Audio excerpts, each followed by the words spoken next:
stop thinking these rappers have your best interest at heart. People be like, Coop, like, why you be taking it so personal to rap? No, I'm not taking it personal. It's like, I just want people to understand they don't care about you. Can you go listen to the Chronic or Doggystyle or Dog Food right now?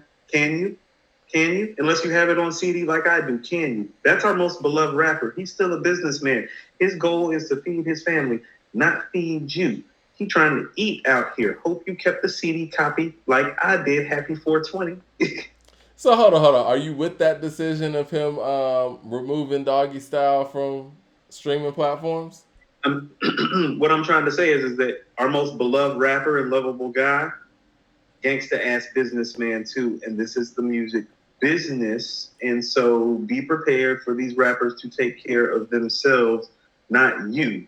So when you're pulling up and you can't get your hands on it, don't be surprised. And for the first time, really like in a long time, like I'm actually glad that I kept my book of CDs because I actually still have the Chronic and Doggy Style and Dog Food and All Well, I Eyes on mean, Me and all that. So I can just wait. Only thing I don't have is Murder Was the Case. So I'll just wait.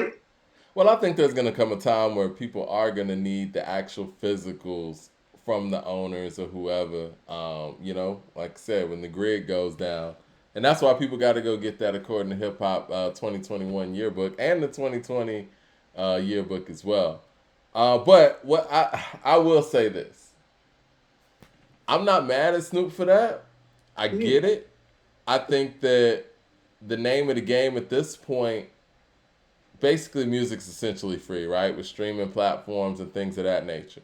If you do get up enough clout or enough leverage in this industry to actually go back and get ownership of your classic, do things like that. And now this thing becomes a Mona Lisa in a sense, right? Now, whenever you do have that physical copy of it, it's worth more than that. So I think it's a great move. I mean, again, I miss listening to Doggy Style on streaming platforms, but if I saw Doggy Style out, I mean, I don't know where my CD is now, but if I saw the vinyl of it out, I'd go get it. I mean, but I would probably go get the vinyl even if it was still on streaming platforms. But True. I think that the problem is these streaming platforms haven't done anything to to benefit the artists. They benefit the labels. And it's funny, I just got through watching I think it was a documentary. It was on Bloomberg TV or whatever. They were talking about when music stopped selling and things start transitioning over to streaming. They were talking about Napster and things like that. And we could have a whole episode on that. But the fact of the matter is, and for people who didn't grow up in the late 90s, the problem was labels were selling us bullshit. And so that's back when Blockbuster Music, and yeah, Blockbuster had a music store.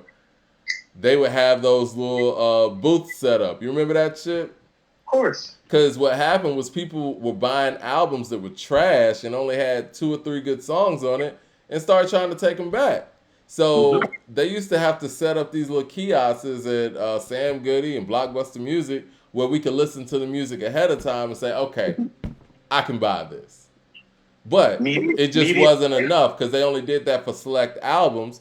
And so what a generation did, our generation, figured out a way where we could really listen to these things on our own without having to do that. And if they wouldn't have been putting trash ass albums out there and capitalizing off of them for so many years, we might not even had a Napster.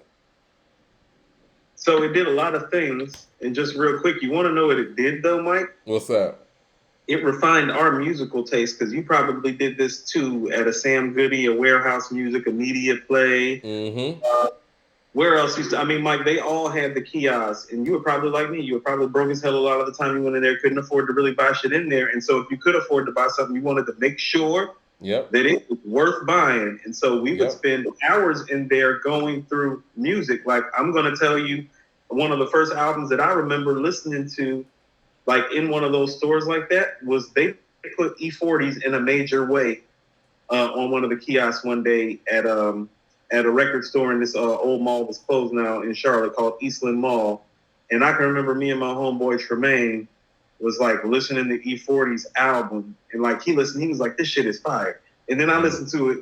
And I was like, man, this shit is terrible. And we argued about it like the whole way, like home, but we couldn't afford to buy the album. So, you know, and so like, but it refined our taste like that because it's like we was gonna split our cash up and pick one album and we couldn't decide, so we was out. Yeah. Yeah. And even like if you talk about genres that you normally wouldn't listen to, you can really take a chance on a record. Because like you said, didn't have a whole lot of money then, so you didn't want to waste your money on a trash ass album. Like that's the worst feeling in the world back then. When you bought an album, I remember when I bought that Rough Riders 2 album, that shit was trash. And I'm sitting here thinking, I could have bought something that I know is fire that I don't have. You know what I mean? Like, so this is how the reputation used to matter so much. Mike, my first 2 tapes that I bought, I had $30. mm-hmm. It was Do or Die and Liquid Swords. Like, I already knew who Wu-Tang was. I already knew that I was about to get my money's worth when I picked up Liquid Swords. I already knew after I had heard his verse on Life's a Bitch and heard him on Sugar Hill.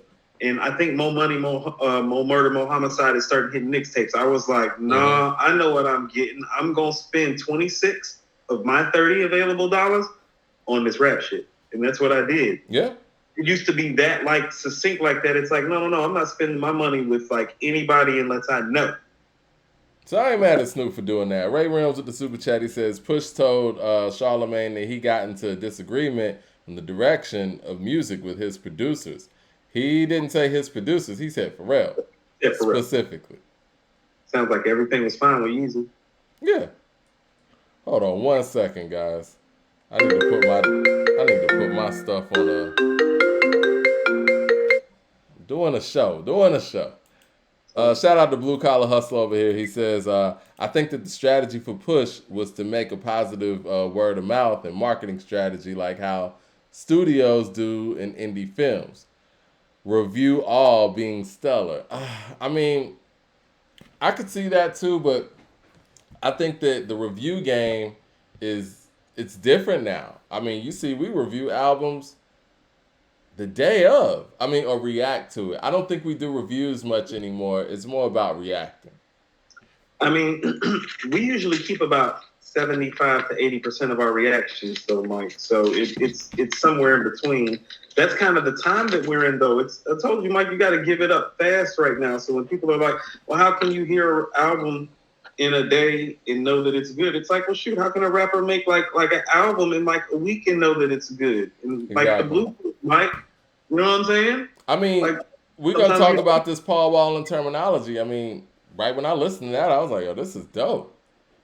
Mike, I was 3 songs in and I stopped and I was like, no, I need to download this because everything that we listen to and everything that we review, critique, or whatever people want to call it, I don't keep a lot of that stuff. Like, I heard 3 records on here. I was like, no, I'm going ahead and download this. It's going in my list.